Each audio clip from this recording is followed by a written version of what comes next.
and welcome to the podcast that is more Carlton Cole and less Cole Palmer. It's the big man up top. It certainly is. How are you, Joe? I'm good, Ed. I've just had a green tea. Oh, Are you a fan of a green tea? well, I've got to be honest. It sounds a bit woke for me. That It did taste a bit like grass. We've got a new member of the team at UCB1, and she's brought in some green tea. I don't know if it's a bit of a welcome gift, whatever. yeah, sounds But great. she's made me one this afternoon, and it was fine. It was I feel like if there was a word to describe green tea, it would not be fine. It would either it's great, it's invigorating, it's a taste sensation, or it's the most disgusting thing you've ever drank. Yeah, it's meant to be really good for you. Yeah, well, I I'll suppose. report back next week. Yeah, good. We've had an email, haven't we, Joe? We've had an email from Mark, who Fresh off the back of the email we had last week, we have another one. Another Mark, and he is a Blades fan, also known as Sheffield United. Good. And he enjoyed our chat about what is your perfect weekend of football. And he said a perfect set of results for him is Blades win, of course. Of course. Owls lose. Chef Wednesday. Chef Wednesday. And I really love this, heavily or controversially. Good. What do you prefer? If a rival loses, do you want it to be heavy or controversial? Good. Yeah. No, either your rival loses, 3 or 4-0, or loses 1-0 to a really dodgy penalty. Yeah. I get Mark. Both are equally as satisfying. He also goes on to share that he loves Jesus and he came to know him because of his love for Sheffield United. Oh, go on. Billy Graham came to Bramall Lane and he was saved on the pitch, aged 19. That's fantastic. That's pretty cool, isn't it? Yeah, that's really cool. Just that idea of it being at your home team's stadium. Yeah, I love it. And then he just finishes off by saying that I always add on, had Billy Graham been at Hillsborough, he wouldn't have gone. Well, listen, the Lord works in mysterious ways. He does. He knew that Billy Graham had to be at Bramall Lane. And look, fair enough. Fair play. Yeah, exactly. I love that story. That's absolutely fantastic. And if you want to get in touch, podcasts at ucb.co.uk. Tell us about your great weekends of football results.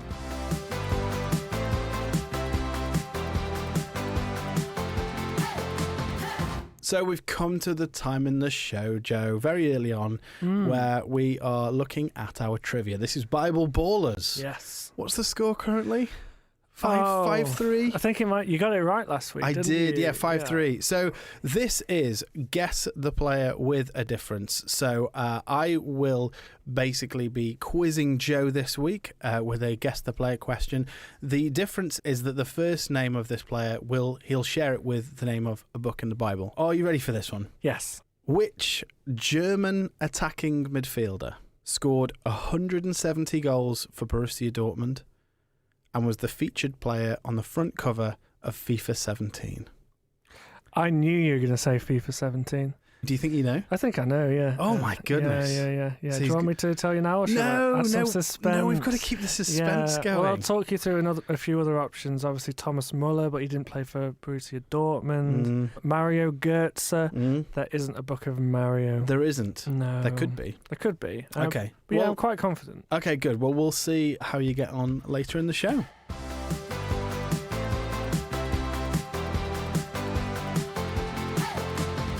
So speaking of Sheffield United, Sheffield Wednesday, they played each other this weekend. They did, a big Steel City derby, and it was quite amusing actually because Mark had mentioned this in his email, that this is the biggest weekend of his football season when they play Sheffield Wednesday. And he actually sent me a follow-up email mid-game. Did he? Yeah. He was very much on edge the whole time. Yeah, they're horrible, aren't they, derbies? I feel like nobody looks forward to them No. except neutrals. It's all about bragging rights. It's all about bragging rights, exactly. But yeah, Sheffield United beat Sheffield Wednesday 1-0 in the Sheffield derby. They're having quite a good season, aren't they, Sheffield United? Ready to bounce straight back up into the Premier League, still under the guise of Chris Wilder. Yes. Of course. Elsewhere in the Championship, there were some other really exciting games going on. Middlesbrough beating Luton 5-1. Big win. Big win. I think it speaks more of Luton's continuing implosion than anything else. Yeah, this has been a surprise, actually, hasn't it? Because you expect a team to go down are just going to come, at least challenge to come straight back up. And Luton they've not lost that many players. Yeah, they're definitely going down the route of a Wigan rather than a Norwich, let's say. And it's unfortunately not going very well. Rob Edwards apologised to their fans. He didn't say he was going to get the sack or anything, but I think he said something like it's in the hands of the owners now, thing, which is never a good sign. It's never a good sign. He's done so much for that club as well. Absolutely. A couple of big results at the top. Sunderland, they threw away a 2-0 lead at home, and Coventry got a massive point, which I think is, you can't argue with that. Getting a point from being 2-0 down, you've got to take that. And you can't. From Sunderland's point of view, that is disappointing. It is disappointing. Top of the league, you shouldn't be letting... You know what they say about 2-0? 2-0 leads? It's the most dangerous scoreline, and Joe. have you seen who has been linked with the Coventry job today? No, I've not. Frankie Lampard. Of course he has. Yes. Lovely stuff. I'm sure. That feels like his level, I think. Yeah, good. Another team in blue. Speaking of 2-0 leads, Leeds managed to hold on to their 2-0 lead at home to QPR, back to winning ways and up to second in the league. QPR without a win in 11. The big one, though. Go on. It's on the lips of everybody, is Stoke 1, Millwall 1. And listen, the video is everywhere of the penalty that Stoke were denied. The ball was ricocheting around the box after a corner. It's bounced and fell to Wouter Berger, our midfielder, to basically just smash it home from 2 yards. And the defender behind him has just basically wrestled him to the ground. Clear penalty, clear red card. And the referee ended up booking the Stoke player for his protest. Yeah. As much as I'd love to disagree with you here, it's a bit of a stonewaller. It was an absolute He's basically stonewaller. just dragged him to the floor. He did. But it was a really great game. Stoke, I think, we're a couple of months into the Narcis Palak era and starting to gain a real tactical identity. 7 points in a week, which has helped push Stoke up the table. Anthony, the producer, was really keen that I point out that also Millwall are unbeaten in 5, which is actually also, they're doing very well as well. Yeah. Would you like to see them in the Premier League? I think so. They're just a club that ruffles feathers, don't they? So I think it would be quite interesting. Should we have a look at League 1 and League 2 as well? It'd be rude not to. It'd be rude not to. Yeah. Yeah. So a couple of interesting stories. Wycombe winning again after a 1-0 away victory at Wigan. Wrexham, of course, the Hollywood favourites, also winning 1-0 in a hard-fought game at home to Mansfield. But interestingly, also up there, Chris Davis's Birmingham were held at home to Northampton, and in their second draw on the spin. Some big hitters in League 1 this year. Some big hitters. You've got Birmingham, Wrexham at the top. Teams like Reading, Bolton. It's like the Premier League in the mid-noughties. It certainly is. Going into League 2, top of the table Port Vale followed their FA Cup defeat last weekend with a defeat in the league away at Gillingham. So they've been doing really well, but now two defeats on the bounce for the Vale. But what I particularly enjoyed was the rest of the playoff sides who, have this opportunity to capitalise. It was all the playoff teams, 2nd, 3rd, 4th and 5th, Walsall, Notts County, Doncaster and Crewe were all playing each other. Oh, that's nice, isn't it? Yeah. And they played out 2 1-1 draws. so no one capitalised. No one made the most of it then. No. But there's a little roundup of the EFL for you. Let's get on to the Premier League. Let's go to the Premier League quickly. Whistle stop tour. I want to start at Ipswich, Ed, if you don't mind. Or more specifically, at Spurs. At Spurs, yes. Ipswich got their first win of the Premier League season. It's been coming, hasn't it? It's been coming. I've got to be honest. There's teams that come up and you just, I don't know what it is, you just sort of root for them, don't you? And I think it's Ipswich often the playoff team, isn't it? Because they're almost certainly the third best team in the Championship the season before. What I particularly enjoyed about this game was we had Spurs, who absolutely love conceding first, and then Ipswich, who absolutely love going in the lead and then giving it away. Yeah. So when Ipswich go 2-0 up, you think this could go genuinely anywhere. It was genuinely exciting, wasn't it? Yeah. Like, what could happen here? And like you say, Spurs concede first a lot of the time. They've actually conceded first in 13 games. Gosh. At home in 2024. That's too many, isn't it? 13 games at home. That's most of them. Another thing I spotted was Pedro Porro whipping up the crowd when they were 2-0 down. The ball had gone out for a corner, I think, and he did the sort of arm gesturing and all that. And I just thought, Well, why don't you stop going 2-0 down then? Like, the fans must be getting really sick of being in this position. Brighton 2, Man City 1. I know, this was really the big story, wasn't it? Yeah, from the weekend. Absolutely massive. City go a goal ahead, and you think they'll probably just see this out. You know, they're not going to lose 4 in a row, are they, Ed? Well, apparently they did. And the thing is like, generally, watching this game, Brighton grew into it. City looked in control, and then they clearly looked very tired as well, which I think is remarkable, but they sort of faded. Yeah, I think they're tired. I think Pep looks very tired and a bit done. Yeah. But I think the last few years, they often have a spell. They don't lose 4 in a row, but they often have a bit of a, blip at the start of the season. Yeah. And you see Pep do something described as genius. So he'll bring out some new tactical innovation that he's been plotting. Yeah, overlapping goalkeepers or something. Yeah. But yeah, you're right. Like, a goalkeeper, playing out from the back probably stemmed from his style of play. Inverting a fullback was a big Pep move. John Stones playing as a midfielder. Whereas this season, I don't think, unless he's got something around the corner, it feels a bit like they're running out of ideas. Yeah. Well, I mean, we'll see, because he's never run out of ideas before. Liverpool beat Villa 2-0 on Saturday. And how do you think Liverpool played? I thought Villa looked good, but I mean, clearly Liverpool were much better and much more dominant. Villa looked lively, but just a yard off that top tier. Yeah. I think Villa had a plan. Yeah. I think out of possession, and we've said this before about Villa in big games, Emery is really good at putting together a plan for a specific game. Yeah. And I think he had this. He played 4 centre midfielders across the 4 midfielders. And it really limited the space for Liverpool. They couldn't really put together many chances. You know, the 2 goals came from 2 counter-attacks. But I think that's where Slot almost outsmarted Villa. He saw how they do their set pieces is that everyone's forward. Villa are so known for their set pieces. They've got your favourite set piece coach, Austin McPhee. Austin McPhee, the Viking, yeah. And they put everyone on the edge of the box. And I think Slot's seen that previously and thought, let's just put Salah and Nunez on the halfway line and break. And twice within 5 minutes that happened in the first half. And they did. Liverpool looked devastated on the break. They, in truth, could have had more, really. The other big game on Sunday was Chelsea-Arsenal. Yes, intriguing game. It was. What did you make of that? Firstly, I think there was a lot made of Odegaard coming back for Arsenal. I think they've really missed him over the last few weeks. Watched them play Inter on Wednesday, and they're just missing that final ball, that person that can just find that final pass. And he showed in this game what he brings. He picked out Martinelli for the opener, and he looked really good. What I thought was interesting about this game was Chelsea are obviously continuing to look much improved on the last few years. Equally, Arsenal are in a little bit of a slump at the moment, or a bit below par, which actually made for quite an entertaining game. Yeah. Because I think 6 months ago, I think this would have been a comfortable Arsenal win, but in the end ended up being quite even and genuinely quite entertaining. And I genuinely still think there's something to be said about Chelsea this season. I think no one really knows where they're at, but I think they've got a great coach now. I think they've got a great squad. I think they're quite fresh as well. So I think they're going to be up there. I don't think they're necessarily in the title race, but I think they'll get top 4, and I think they're looking really exciting. Man United won 3-0, didn't they?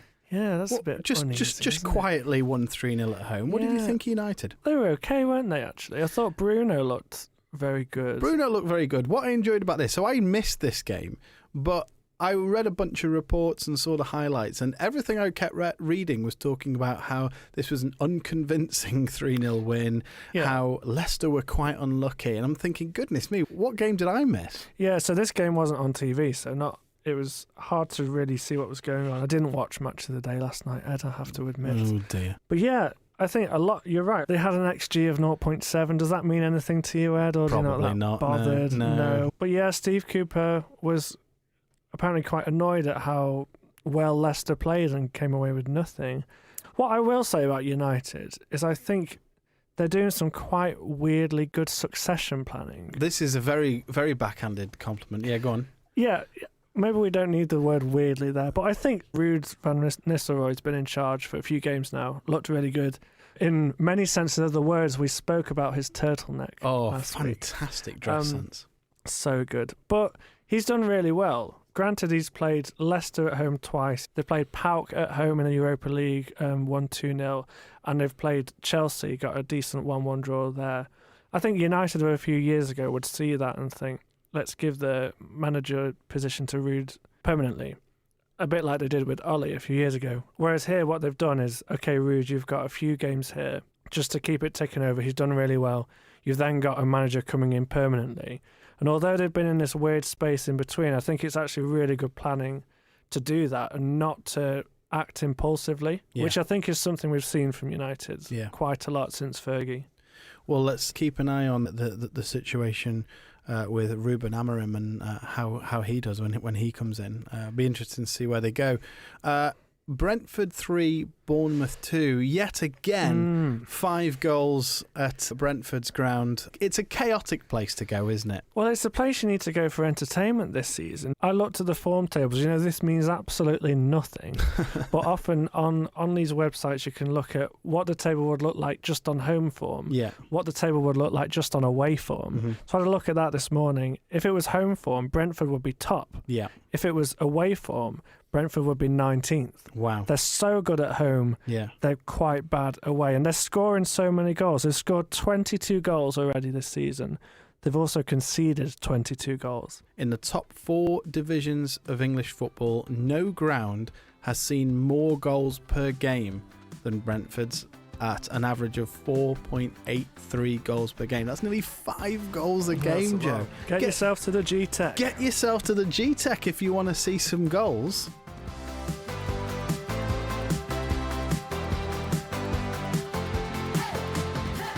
So, Joe, we record this on Monday, November the 11th. We had the 2-minute silence for Armistice Day earlier on today in the UCB offices. And I think that, coupled with the awful news from last week, the attacks on Israeli supporters in Amsterdam as Maccabi Tel Aviv played away at Ajax in the Europa League, that all led me to think that it could be interesting to have a conversation about the role of football and world peace. Now, big topic, okay? Yeah, we're gonna solve it all. We're gonna solve it all. Now, here's the thing: look, this isn't a story about football violence. That's a whole other thing. Yeah. But specifically, we wanted to look at the story behind it, particularly from the other night, the violence we saw in Amsterdam, the role of football in the midst of geopolitical tensions, and what that means, whether football can be a force for good, also whether it can hinder things as well. Now, it is worth saying just at this point that during that violence, there were reports of Maccabi fans singing racist chants, burning Palestinian flags, all that stuff, which we don't condone, and we don't want to get into which group of people is right or wrong here. Yeah, that's not what this is about. I think you're right to say this isn't a violence thing. This is a politics thing. Yeah. And I think you're right. We're not choosing a side here, but we're saying what is football's role in this? Absolutely. And so we're going to hear an interview I did with author and humanitarian Don Mullan, who has done a lot of amazing work as a peacekeeper and a humanitarian. So yeah. Let's hear it. It's a pleasure to have on Don Mullan, author, humanitarian and friend. How are you doing today, Don? I'm good, Ed, and it's always a pleasure. So I'd like to just jump straight in and, get you to tell your story. It's an absolutely fascinating one. So tell us about your upbringing and everything you went through as a young person. I was born in 1956. I grew up in one of the more troubled areas in Northern Ireland, a place called the Craigan Estate. But before the Troubles, 1966 was the World Cup in England, and it was the first World Cup to be broadcast. And boys then would gather in the local green to kind of emulate their heroes, Geoff Hurst and Bobby Moore and Pelé and Franz Beckenbauer and so on. And the 2 best players would pick their team in descending order of perceived kind of talent. But the last 2 picked had only one option, which was goalkeeper, because nobody wanted to be a goalkeeper. And that's how I ended up being a goalkeeper. But I grew to love the position. And then, of course, I saw the World Cup final in July 1966. And here was this goalkeeper for England called Gordon Banks. And for whatever reason, this man just captured my heart and my imagination. And that's an important story as well, because it was before the Troubles broke out.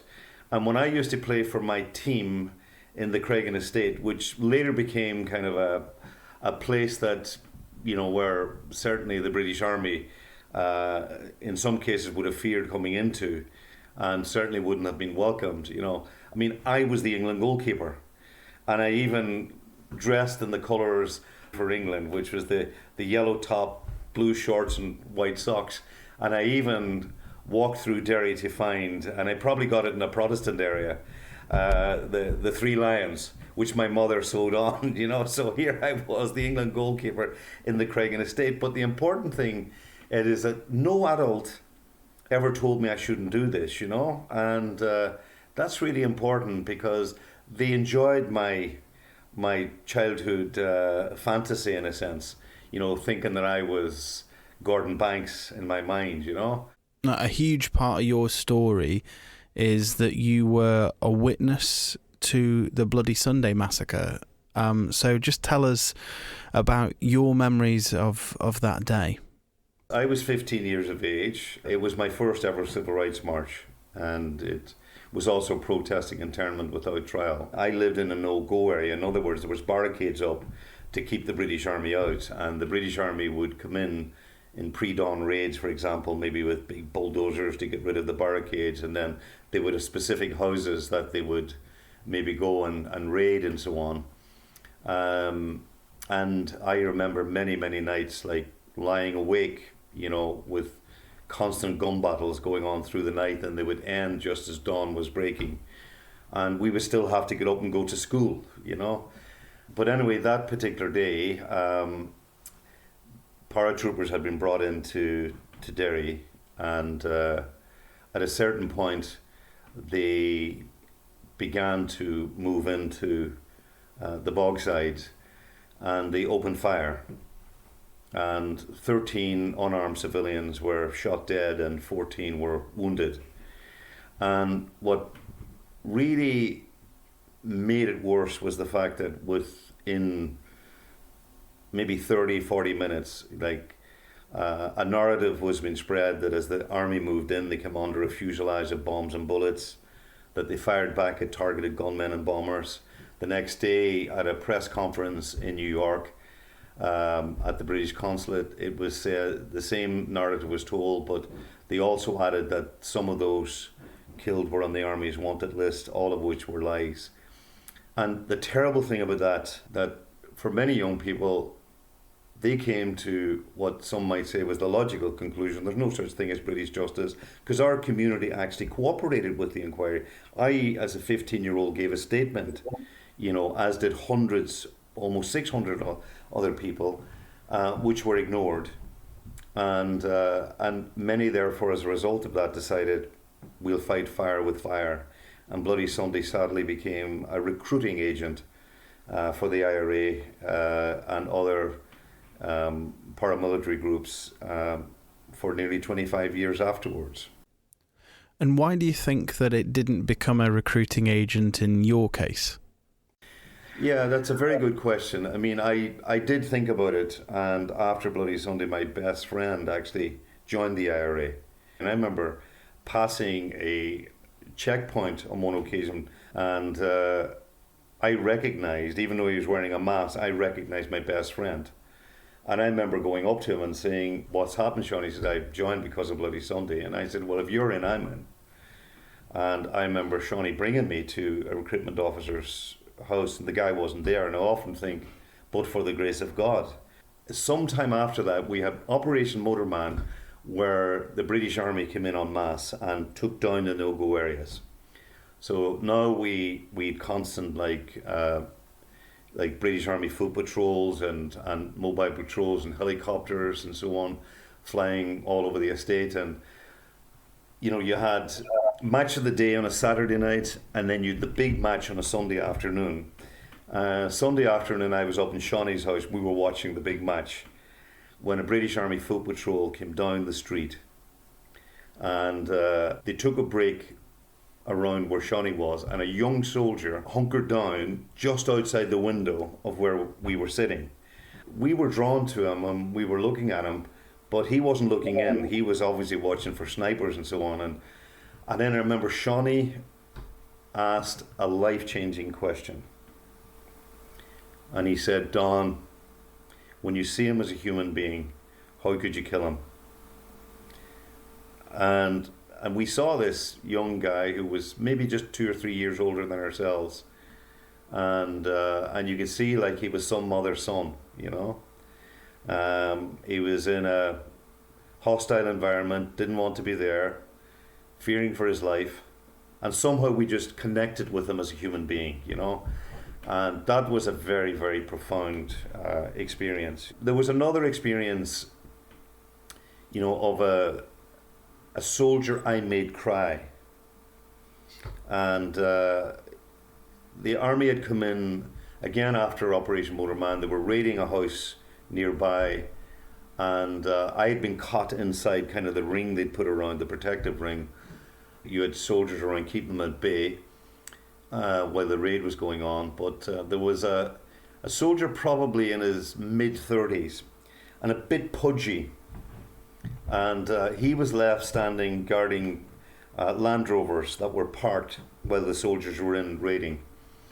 And I always remember, you may not remember this, but people around my age would remember that at 5 minutes to 6 in the evening, just before the BBC 6 o'clock news, there was the magic roundabout.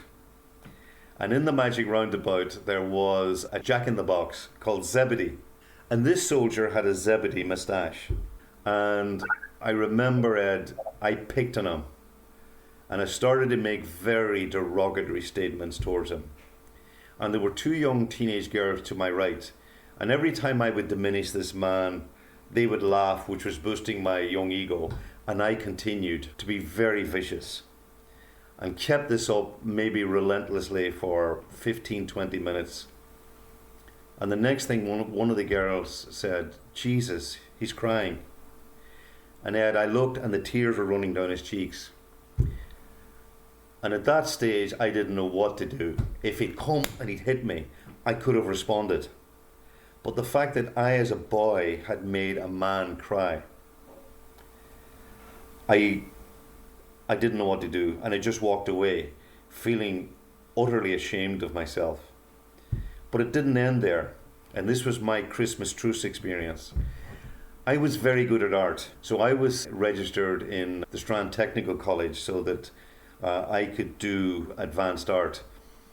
And on the way back from attending classes there, I had to come up through Brook Park. And midway up, there was a British Army Sanger just before one of the gates. And that was a first line of protection towards a British Army police barracks at the top of the park. And so the soldiers in the Sanger could see who was approaching and so on. And I walked past the Sanger, was about to exit when I heard the English accent, "Hey mate."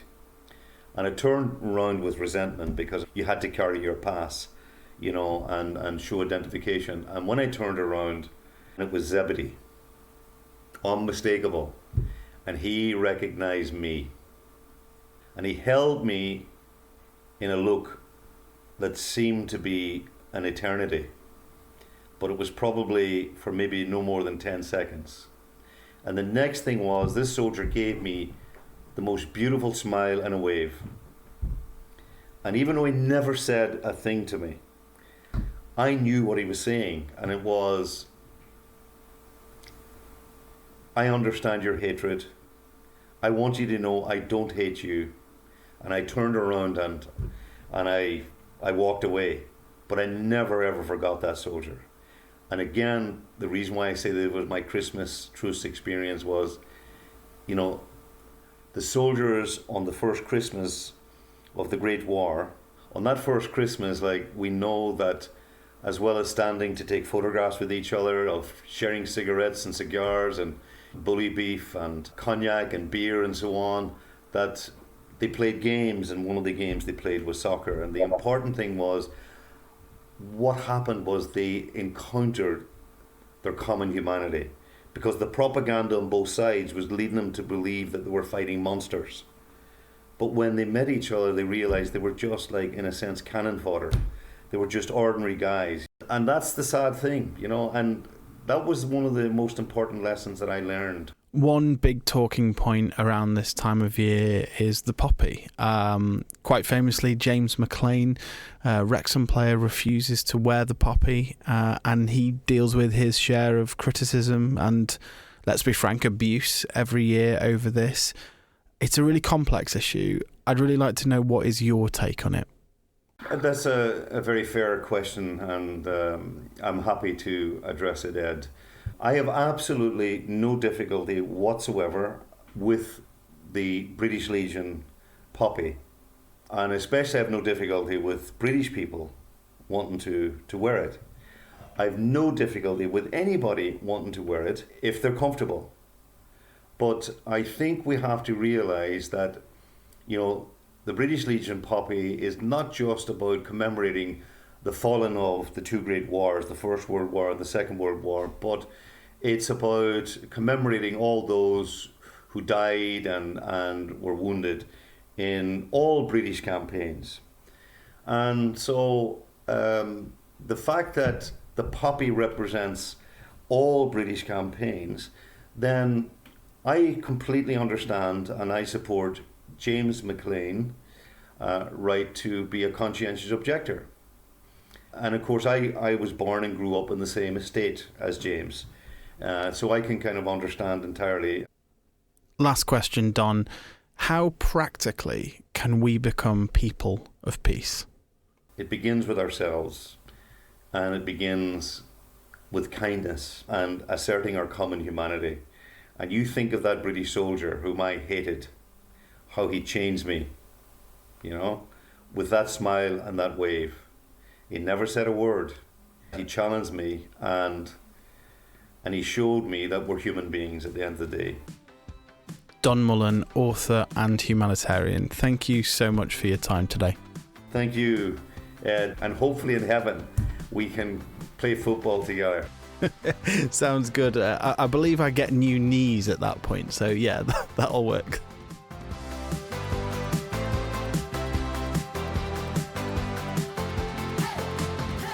It was great to hear from Don Mullan there. An amazing story that he's got about growing up in a real place of political tension and seeing horrible injustice, choosing to not go down a path of violence, and instead football being one of the catalysts that made him choose a path of peace instead. And I think that's just something that we can think about, is us as human beings, how can we be people of peace? How can we bring about an atmosphere of peace? But also football, how can that be involved in the topic of political tension and world peace? I think actually what football is really good at, I think we're getting really good at knowing when something's bigger than football. Yeah. And I think you see this with the Hillsborough disaster. Liverpool and Everton are so good at coming together around that. Quite often they've played each other around that time and they'll respect that. And, you know, we're really good at recognising when football is just a game and actually there's bigger issues. Football can be a platform used for good. Well, yeah, and I think, you know, as Don mentioned in that conversation, football was one of the tools that was used by the two opposing sides in World War One on the Christmas Day truce in 1914. You know, they exchanged gifts and supplies and things, but also like they played games and played football and that sort of thing. And it's one of the tools that can be used to bring people together, and football can be a real great unifier as well.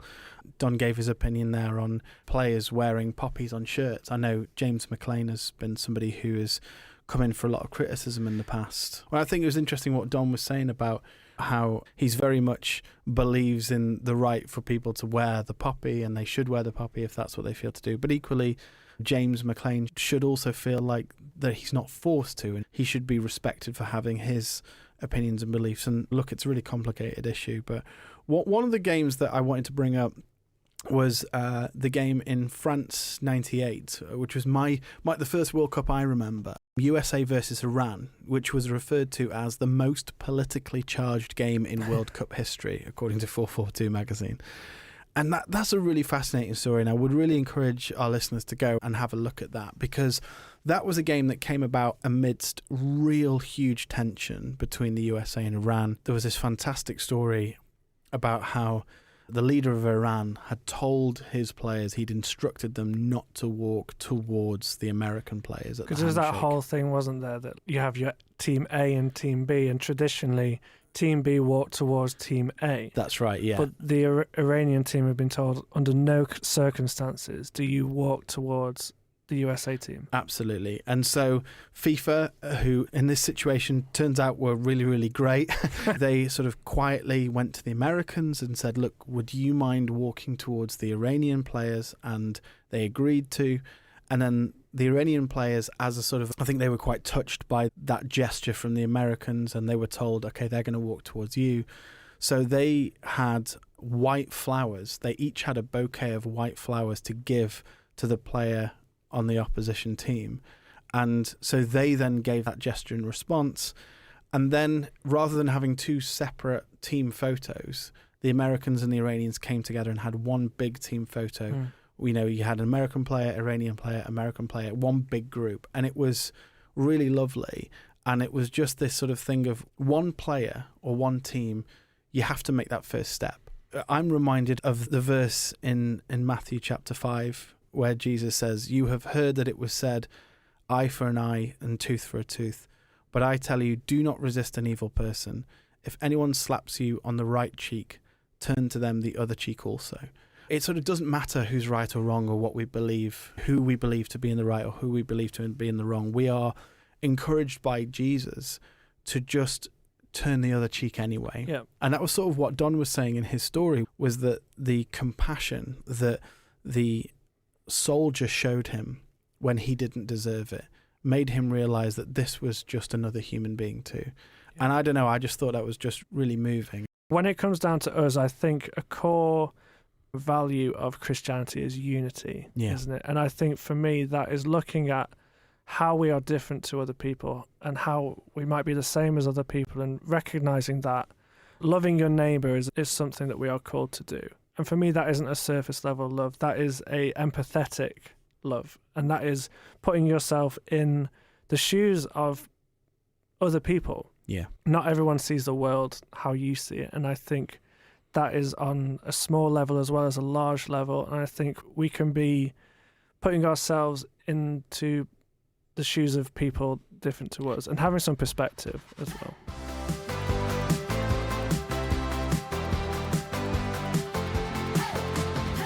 Right, Joe, we're coming back to our trivia section.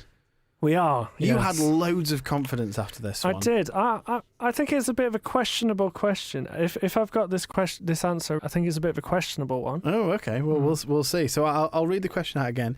Which German attacking midfielder scored 170 goals for Borussia Dortmund and was the featured player on the front cover of FIFA 17? You think you know it? I think I know it, and I think the answer is Marco Reus. Marco Reus is correct. Well done. There we go. Marco? Yeah, it's the German saying for that's Mark. an extension of Mark. Yeah, of course it is. Oh, yeah. We're having Marco. Okay. Just like we'd have Matthias or... Would we? Yeah. Oh, sure. Wow. Sure. Change the game. Yeah, no, not at all. Interesting. Well done, yeah. Marco Reus, what a player he was, by the way. Still is. He's playing in America. I think he's in LA. Is he LA Galaxy? Maybe one of them. Yeah. Well, thank you for listening to The Big Man Up Top. If you want to get in touch with the show, please ping us an email to podcast@ucb.co.uk. Please follow, subscribe, and give us some good reviews, as that will help us get the word out. Also, if you've enjoyed this, please tell your mates. A huge thank you to our producer Anthony for all the hard work he does behind the scenes. There will be a new episode next Tuesday, Ed. Hopefully there will. I'll see you next week. See you later, Joe.